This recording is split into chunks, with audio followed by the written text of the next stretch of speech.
Hello, you're watching the Great Canadian Bagel here, and today I have another Canada federal election forecast for you. Now, before I begin the video, I'd like to once again shout out my channel members. I really appreciate the support you guys give the channel, and if you like the work I do here, by all means, to go and link in the description below and press that join button. Otherwise, do your regular YouTube things, like, share, subscribe, and comment below. With that, though, let us begin. So, at the time this video is going to be posted, I believe the budget vote will be this coming week. And it's very likely the budget is going to pass. And the reason for that is this projection. Right? I'm not the only one who has projection kind of like this 338 similar. Sharias on Twitter has similar projection. Like there's many like this, which are reasonably good. And it's basically a status quo projection. And we shouldn't be surprised that we're seeing status quo projections because, well, to some degree, people are unhappy with how Carney has acted with Trump and that he hasn't been assertive enough or whatever, or successful enough or whatever. To date, that isn't really impacting his numbers substantially. And the reason for that's pretty straightforward. It's just been too little time. People want to give an incumbent government a bit more time before they really evaluate and really start changing their opinions. I wouldn't expect consequential poll movement until maybe January. And even then, it might not happen until the spring. And this isn't to say Poilievre or Blanchette or Don Davies are doing bad jobs as opposition leaders.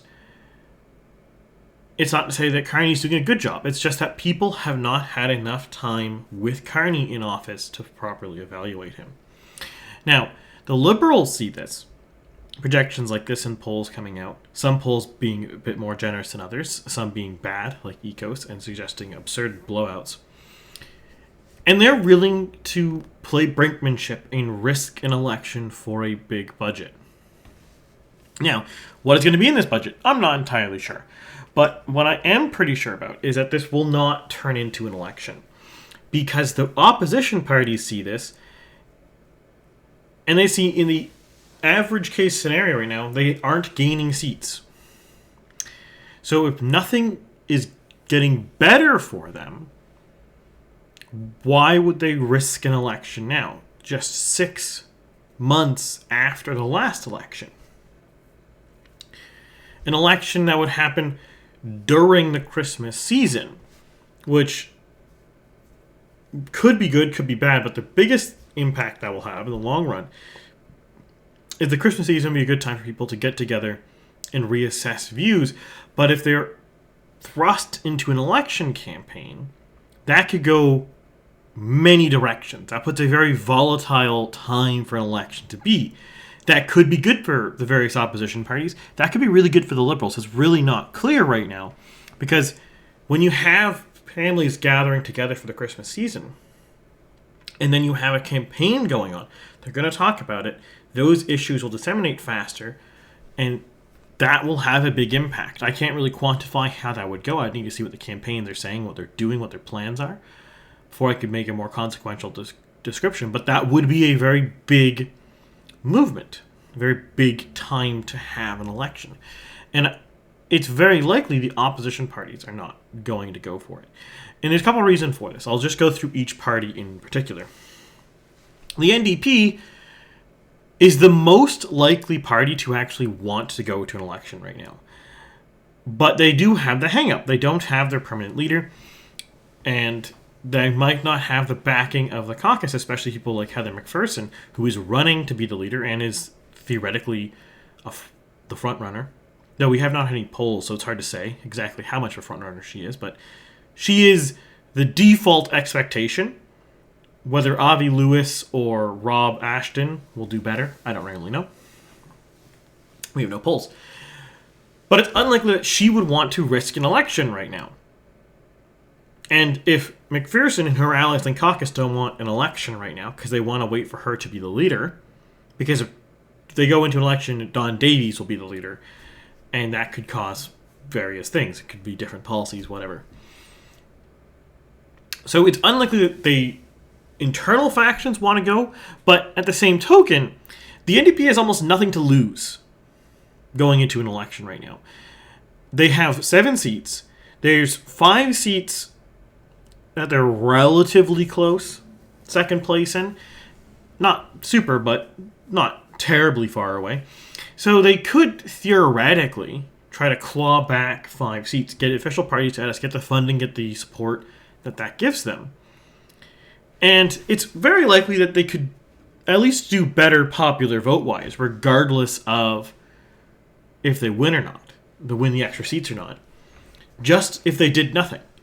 Because Singh was actively a negative for the NDP.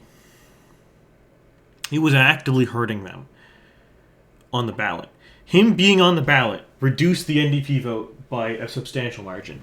So just having a different leader on top of their ticket, the leader of their party, will make them do better in an election.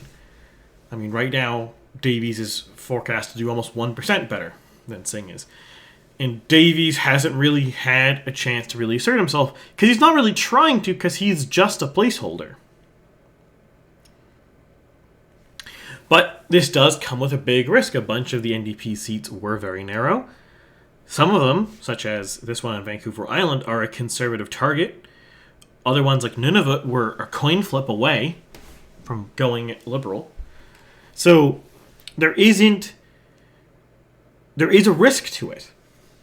And the most likely outcome, because of the McPherson and her supporters in the caucus, and the uncertainty with holding these seats, and the fact the NDP has no money, they're likely going to abstain from the vote. I don't think they'll vote for the budget based on what we've seen leaked about it and discussed about it in the media. It doesn't look like something that NDP can actively support, but they might not vote it down, or they might have people conveniently miss the vote. The Bloc is in a similar story. They have a good possibility to regain a bunch of seats, but they do have several seats that are relatively close, that they only won by a relatively small margin. And there isn't much indication in Quebec that the landscape has moved much. Maybe some ridings like Terrebonne could be flipped back over, but it's not entirely clear. And if it's that risky, it's unclear if you're going to gain more seats. And at the same token, the Bloc aren't broke, but they only have so much money. And there's not much upside.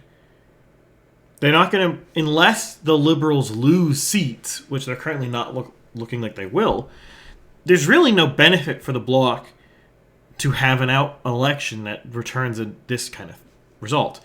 If the Bloc is going to really force an election, they're going to want to be able to gain more seats, or the Liberals lose seats and have a weaker minority government. Now, at the same token, I don't think the Bloc can support the budget. So what you're likely going to see is some people conveniently miss the vote. Will everyone miss the vote? I don't know. But you're very likely going to see some Bloc MPs just not be present. Or maybe some will abstain from the vote equally. And that really boils down to, it's dubious that they'll be able to gain more seats. So why risk an election right now when we can just wait? Wait 6 months. Wait till the next budget. It's unlikely if this budget's not desirable, it's unlikely the next one will be desirable. And then the Conservatives are in a very similar situation as the Bloc. Basically, every single point I just made about the Bloc holds true with the Conservatives. They have a bunch of seats that they only won by thin margins. There are a bunch of seats that they almost won by thin margins. But right now, they're not likely to gain seats. And going into an election would be risky. Especially for someone like Poilievre. If he goes into an election now and loses again, it'll be a lot harder for him to reassert his control in the party, and it's more likely that he will be removed as leader. Not guaranteed, depending on how the election result goes. If we go into an election and the Conservatives gain 7 seats and the Liberals lose 7 seats, but they still hold a minority government because the Bloc supports the Liberals over the Conservatives, that probably wouldn't torpedo Poilievre's leadership. But if we get a status quo result, like I have right here, that would be very hard for Poilievre. So again, we're likely going to see a very similar circumstance. We're going to probably see the Conservatives have some members conveniently be absent or otherwise abstain from voting. So the budget passes. Now, conversely, the Liberals can have the opposite logic, the opposite incentives. They almost want the budget to fail. And the reason by this is Mark Carney, and that's what all the leaks that you've seen in the media about, oh, we're not sure if the budget's going to pass, blah, blah, blah. That is the Liberal Party testing the waters about having a budget that's unacceptable to Parliament, forcing an election. They're testing the waters. They're testing to see if their base, if voters would have a big pushback to that. Thus far, from what I can tell, it does not look like voters are either cognizant or they care. Not sure which of those two, but it looks like the Liberals would be able to get away with it with the voters. To force an election by tabling a budget they know no one will support. And you might think to yourself, okay, but if the Liberals are only forecast to gain 1 more seat and actually lose vote share, this seems awfully risky. That's true, but there is a catch. If they do even get a status quo result, they buy themselves at least 1 more year, because the election would likely be in January if the budget were to fail, and this budget in November here. And that would mean the next fixed election date would actually roll into 2030 instead of 2029. So even in a worst case or a status quo result, they do get an extra year. And in the best case, they pull out a majority and you get an extra year. So it's not... There is the incentive there. And when you're only 2 seats shy by projection from a majority, and you do have some marginal seats, like Nunavut, for example, as relatively easy targets for pickup. Hamilton East, Stony Brook is another one. Kitchener Centre is another one. There's a couple of these. There are relatively easy target seats for pickup. And it's also, there is the calculus involved that Mark Carney might think Poilievre would be better than the replacements for the Conservatives. And if he can try to undermine or defeat Poilievre's control of the Conservative Party so that he is turfed and replaced with someone else, that could weaken his opposition and give him a stronger position going forward. Though, again, that's not certain. Depends on what the outcome of the election would be. But there's lots of reasons why the Liberals might want to gamble on an election right now. Unlike the opposition parties, they do gain something from a status quo result. They do have, at least theoretically, the possibility of doing better than a status quo result, because it wouldn't take very much to pull out a majority. They only need 2 seats to consequentially change the status of Parliament. If they lose 2 seats and the Conservatives gain 2 seats, nothing consequential has happened. But if the Liberals gain 2 seats and the Conservatives lose 2 seats, that is a majority government, as per my projection right here. So the Liberals are in a much bigger position to do brinkmanship here, because they gain in a status quo. They get an extra year in government. They gain in the best case scenario. They get a majority government, they get an extra year, and it's a fairly low bar to pass. They only need to win 2 more seats from what this current projection is. And one of those seats in Nunavut is razor thin. So they really only need to win 1 more seat if they are ambitious and target Nunavut very strongly. And in the worst case scenario, for them to lose their minority, they need to lose over a dozen seats, really. They need to be in a situation where the NDP plus the Liberals plus the Greens are less have less seats than the Conservatives. Right now, they have those three together have 178. They would need to be in a position, in the Conservatives at 143, so they would need to lose, 12? No, like 15 seats? 20, 35, 17 seats. 17 seats. They need to lose 17 seats for the Conservatives to have a reasonable chance to convince the Bloc to back them for government. And that's not even guaranteed. 17 seats is kind of the toss-up point where the Bloc could go either way. But the Conservatives do need at least the nominal plurality of seats to be able to convince the Bloc in the Governor General to get them to let them be government, at least temporarily. So essentially, the Liberals only need to win 2 seats from my current projection to form government, but they need to lose 18 seats for the Conservatives to have a shot at forming government. And that is still not locked in, because the NDP and the Greens are unlikely to proactively support a Conservative government. So it really comes down to, will the Bloc support the Conservatives? And that's not certain either. In fact, it could very well be the case that the Bloc might still prefer a Liberal government, even if there is a Conservative plurality of seats. It's not locked in, especially if it's only a 1-seat plurality, like I just said, with 18 seat flips. A 1-seat plurality over the broad left wing versus the right wing kind of thing. So that's how I think the budget battle is going to go. Unless the Liberals start doing like shenanigans where their members don't show up to the vote, so that fails, which would be hilarious. And I feel like if that does happen, I think people would be mad at the Liberals. I think that would hurt them politically. But since I don't think that's going to happen, what's likely going to happen is the budget is going to pass on a razor-thin margin because opposition MPs are going to either abstain or be absent. So the budget passes. And this will push off the election potential until the NDP have a new leader. Once they have their leader, unless Mark Carney decides to court the NDP or the Bloc more tightly, I suspect we will have an election very shortly after that. Within 6 months, I suspect, of March. So, well, within 7 months. I think the election will either be in the spring or the next budget being tabled, whenever that happens next fall. Those would be the 2 points I think we're going to see. And the reason for that is Carney has really kind of Joe Clark'd this. He doesn't want to work with any of the opposition parties in any way, shape, or form.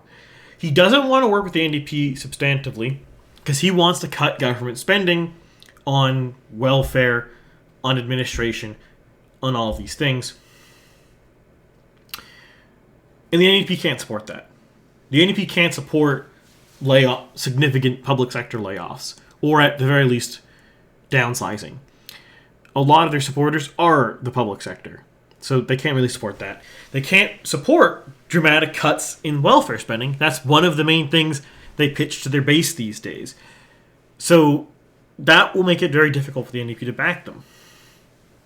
And it also makes it really hard for them to go to the NDP and be like, hey, if you don't back us, the Conservatives might form government, when to a lot of dippers, Mark Carney, quote-unquote, is a Conservative. It's a bit preposterous of a statement to say, but that is something dippers do say. A lot of the hardcore base of the NDP, the loyalists, as per my faction video, really don't see a difference between Mark Carney and Pierre Poilievre on economics. So it's very difficult for them to want to back Carney.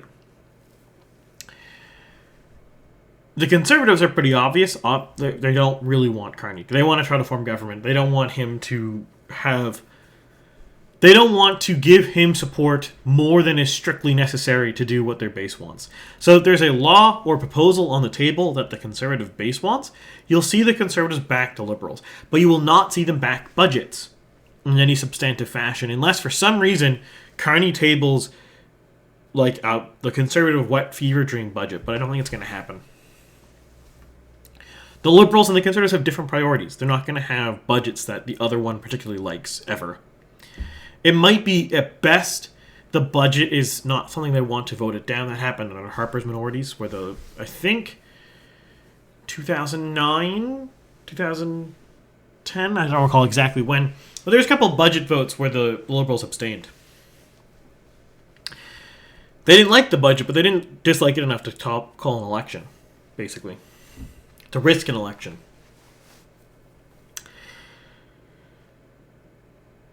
And then we come back again to the Bloc. The Bloc has an interesting position in that there's really nothing Carney can or will give them that matters. So you see the Bloc present, like, farcical demands to the Liberals, like raise OAS spending again, which, again, I'm not saying that can't happen. Maybe the Carney will do that. But if Carney's raison d'etre is to try to fix the budget, spend less, invest more, his mantra being, increasing OAS payments runs contrary to that stated goal. Because OAS is not an investment. It's an entitlement program. It does not, strictly speaking, create any economic growth. That runs contrary to what Carney's main goal is. So I don't really see agreement or possibility to make agreement there. So with that all quickly summarized, I think I did that pretty quickly. I'll just run over a few other general things with the overall forecasting. So those of you keen-eyed will notice that this is almost identical to the last forecast because we're in a kind of a status quo. Obviously, things are bouncing around because there's noise and there's more pulls. We can see here. Let's get this visible. Here we go. You can kind of see, like, the Liberals are up a little bit, the Conservatives are down a little tiny bit, the NDP are down a little bit, blah, blah, blah, blah, blah. There's some variation. The Atlantic numbers are a bit better for the Conservatives, a bit worse for the Liberals, but places like BC and Ontario and Quebec are trending for the Liberals, so things have moved a little bit, but not in a substantial or consequential fashion. All the seats are actually the same, except the Terrebonne flipped Liberal between these two forecasts. The relative safetyness of all the ridings is basically unaffected because the movement is so small it doesn't manifest anywhere in a consequential color shift. Because right now, I would describe the electorate as holding its breath. It's not that people are content with the status quo, but people aren't ready to decide what they want to do. They're not ready to abandon Carney. They're not ready to abandon Poilievre. They're waiting on what both leaders are going to do, and that will take time. Again, I don't really suspect you're going to see manifest very big poll movements for the rest of the year. It will probably be winter, spring before we see poll movements, barring one or the other parties making a consequential, very large mistake. And regardless of how you feel about Poilievre, regardless of how you feel about Carney, regardless of how you feel about Blanchet, those three leaders don't really make a lot of unforced errors. They do every now and again, but they're very disciplined and they're generally very good at avoiding unforced errors. So what's going to happen with this parliament is it's going to be a very fierce game of chess. And there's going to be a lot of bluffing. In fact, possibly it might be closer to a game of poker in some regards. But it's going to be very tense, and I don't think there's going to be much movement until one or the other party kind of implodes. Because I don't think the status quo is durable. We're in an unstable equilibrium where the 2025 results are roughly the equilibrium point, and there's just some variation up and down either way. But that's not stable. That's not set. The 2025 result wasn't Canada being like, yes, we are 44% liberal, 41% conservative, or whatever. That result was a very particular outcome based on very particular circumstances. And it's not clear which way things are moving. Is Carney and his government doing good enough / desirable enough that people are just going to stick with them? Doug Ford is an example of this. Tim Houston is an example of this, where a government can win a relatively narrow victory in their first election, relatively speaking, but they do fine, as per voters' opinions, at least better than the opposition options are. So then they just kind of coast, and they're just winning. That could be what ends up happening with Carney. Or we could kind of be in a 2004-2006 scenario, and Mark Carney is just Paul Martin again. That could also be the case. But we don't know that. It's too early to tell. But we can definitively say that what is happening is not stable. This will not hold for 4 years. If we went to a 2029 election, you can bet your britches that we will not see a status quo result. Well, that, I bid you guys adieu. I'll see you next week with something else.